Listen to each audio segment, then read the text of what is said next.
Cinema ఇండస్ట్రీలో తనకంటూ ఒక ప్రత్యేకమైన గుర్తింపును సంపాదించుకున్న నటుడు మహేష్ బాబు.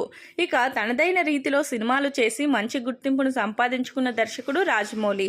ఇక ఇప్పటికే ఆయన పాన్ ఇండియాలో సంచలనాలను సృష్టించిన ఈ దర్శకుడు తొందరలోనే మహేష్ బాబుతో చేయబోయే సినిమాతో పాన్ వరల్డ్లోకి అడుగు పెట్టబోతున్నారు.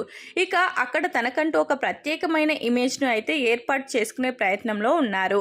ఇక ఇదిలా ఉంటే తనను మించిన దర్శకుడు ఇండియాలో లేడు అని నిరూపించుకున్న రాజమౌళి ఇప్పుడు పాన్ ఇండియన్ డైరెక్టర్లతో పోటీ పడబోతున్నట్లుగా తెలుస్తుంది. ఇక రాజమౌళి కనుక తనను తాను స్టార్ డైరెక్టర్గా ఎస్టాబ్లిష్ చేసుకున్నట్లయితే ఇక ఆయనను ఆపే ధైర్యం మరెవరికీ ఉండదని చెప్పడంలో ఎంత మాత్రం అతిశయోక్తి లేదు.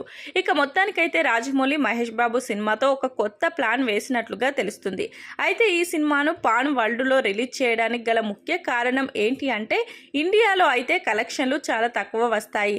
అదే వరల్డ్ వైడ్గా సినిమాను రిలీజ్ చేస్తే ఈ సినిమా కలెక్షన్ల వర్షం కురిపిస్తుందని, దానికోసమే ఎక్కడా వెనకాడకుండా బడ్జెట్ని కూడా భారీగా పెంచేసి మరీ ఈ సినిమాను చేస్తున్నట్లుగా తెలుస్తుంది. ఇక మొత్తానికైతే తనను తాను పాన్ వరల్డ్ డైరెక్టర్గా తీర్చిదిద్దుకుంటున్నారు రాజమౌళి.